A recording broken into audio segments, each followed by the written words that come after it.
Here I have Renault Captur, and let me show you how to disable the parking sensors on the following car.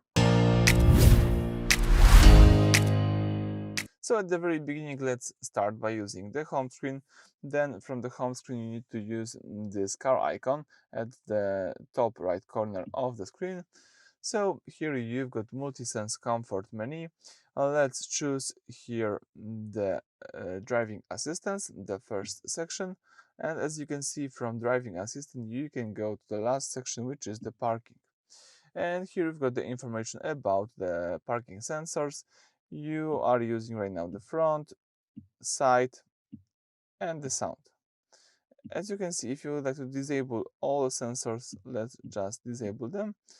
You will just leave the back sensors because it's impossible to disable the back sensors, but you just disable the sound effect and the side and front sensors. Of course, if you would like to turn it on, you just need to use this button again, and now you are using the sensors. Alright, so that's it. Thank you for watching. Please subscribe to our channel and leave thumbs up.